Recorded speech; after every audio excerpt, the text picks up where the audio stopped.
Madame, monsieur, bonsoir. Très heureux de vous retrouver pour ce nouveau numéro de questions d'actu sur Canal Algérie, en direct, bien sûr, comme tous les lundis soirs. Des débats, des thèmes tout au long de l'année, premier numéro de la saison qu'on a choisi à consacrer pour la loi de finances complémentaire 2010. Alors, c'est désormais la tradition, si vous voulez, de commencer avec ce qui a marqué l'été sur le plan économique. Nos invités ce soir, avec eux, nous allons essayer de comprendre mieux toutes ces mesures décidées par l'État. On estime que cette LFC 2010 est venue défendre l'économie nationale. Certains n'ont pas hésité à utiliser le terme de patriotisme économique. D'ailleurs, on va voir un peu la tendance ce soir sur notre plateau. Certaines mesures ont été reconduites, d'autres annulées complètement, partiellement.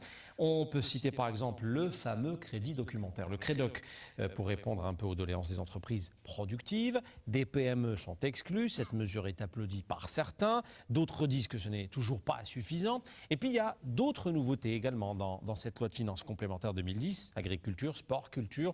Tout cela, on va l'aborder avec nos invités tout au long de cette heure. Voici notre plateau. Nous recevons en direct donc Abdelmalek Zoubeidi. Bonsoir. Vous êtes directeur général de la prévision et des politiques au ministère des Finances. Votre collègue Mostafa Zekara est également avec nous. Vous êtes directeur de la législation et de la régulation fiscale au sein du même ministère des Finances. Un chef d'entreprise avec nous, Slim Othmani, également membre du CAIR, le club de réflexion autour de l'entreprise. Bonsoir. Et puis l'économiste Salah Mohoubi, un habitué de l'émission. Messieurs, bonsoir et merci d'avoir accepté notre invitation. Alors, présentons un peu cette LFC 2010, les grandes lignes qu'on peut retenir et surtout ces mesures qu'on présente comme protectrices de notre économie, le 51-49, le droit de préemption de l'État et les mesures d'investissement. Bouchra Abouali. Confirmant la volonté de l'État de poursuivre ses efforts en matière d'encouragement à l'investissement économique, la loi de finances 2010 fait du crédit documentaire CREDOC le seul mode de paiement adopté dans les opérations d'importation pour des besoins de traçabilité et de sécurité. Les petites et moyennes entreprises sont cependant dispensées de l'obligation de recours au CREDOC. Il s'agit des PME important des pièces détachées ou des intrants dans la limite de 2 millions de dinars par an. Par ailleurs, la taxe sur les activités professionnelles a été supprimée pour la production locale des médicaments et l'État octroie la garantie au crédit bancaire alloué aux entreprises publiques stratégiques dans le cadre de leurs investissements de modernisation. Une taxe sur les véhicules lourds et les engins de travaux importés a été instaurée et ce pour encourager la production industrielle nationale.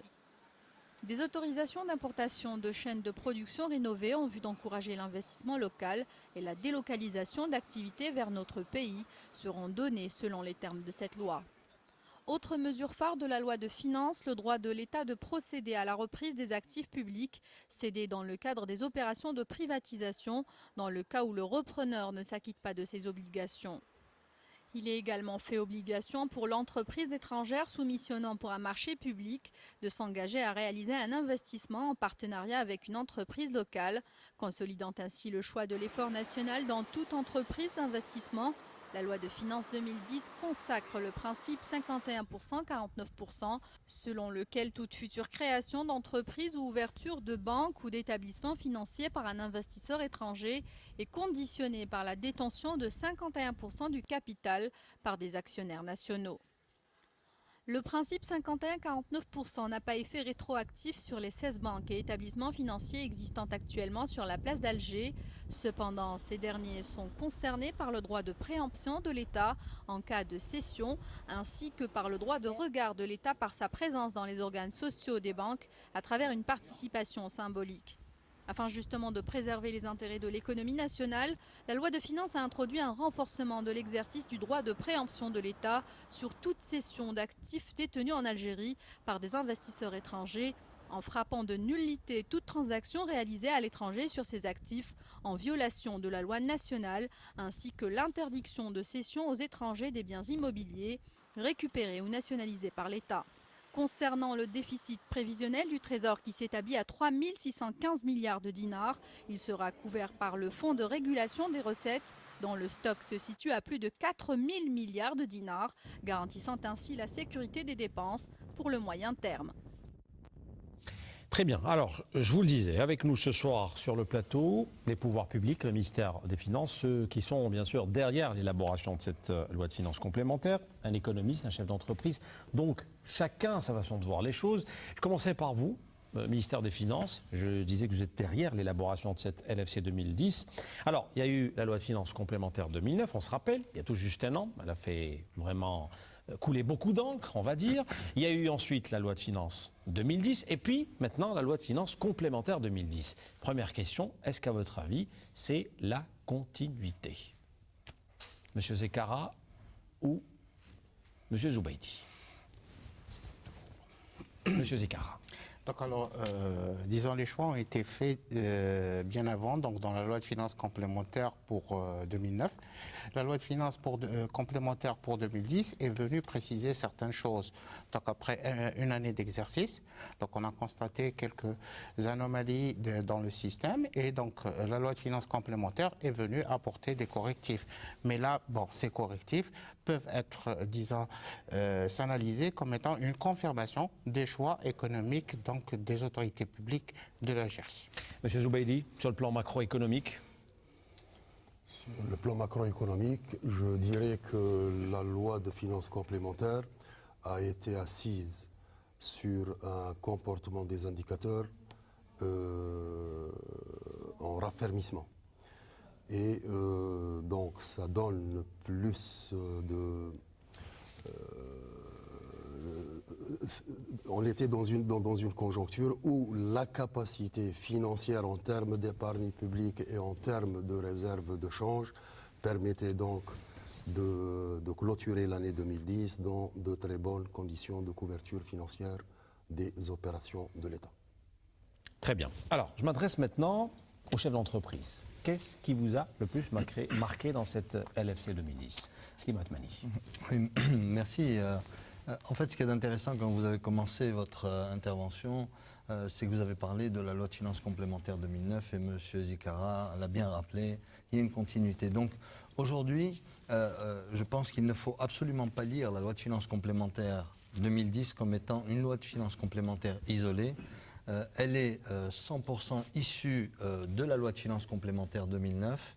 C'est sa continuité et j'aurai le temps d'expliquer un peu plus tard le fait que la loi de finances complémentaires, les lois de finances complémentaires 2009 et 2010 sont pour moi des lois de finances qui sont orientées macroéconomie et qui ne sont pas du tout orientées microéconomie.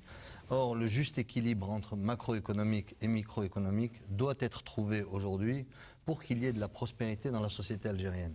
On aura l'occasion de revenir un peu plus loin sur ce point parce qu'il m'intéresse à un plus haut point et il va me permettre d'expliquer clairement le pourquoi de l'impact de ces lois de finances sur l'entreprise algérienne. Très bien. Salah Mohoubi, votre avis là-dessus?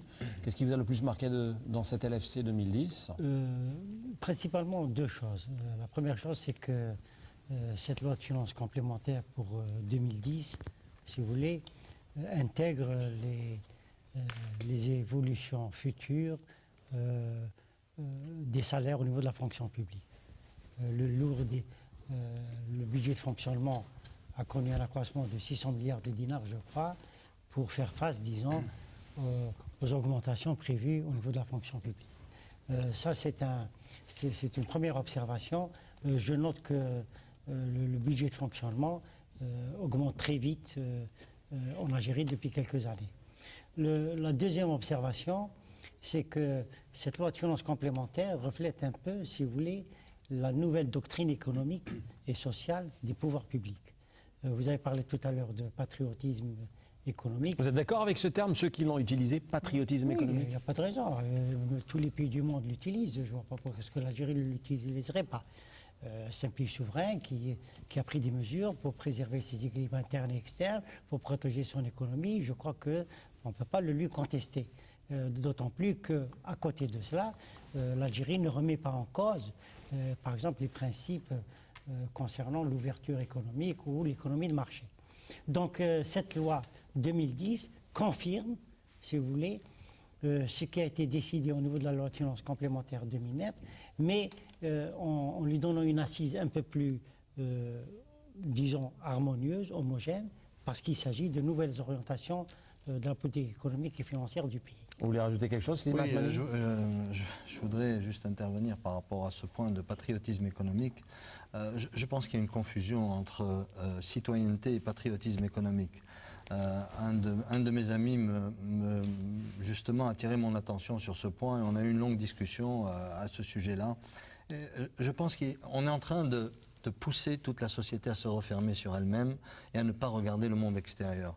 Il y a dans la loi de finances complémentaire 2010 plusieurs volets, plusieurs parties, qui seraient peut-être un peu longs de couvrir, qui confirment cette fermeture et cette absence d'ouverture vers le monde extérieur. On ne peut pas imaginer une Algérie qui n'interagit pas avec ses voisins, avec des partenaires un peu plus éloignés. Et cette confusion a créé une espèce de peur de l'IDE qui fait qu'aujourd'hui, l'IDE est réellement diabolisée. C'est dommage, parce que nous avons besoin d'IDE en Algérie. Beaucoup d'opérateurs réclament à corps et à cri l'arrivée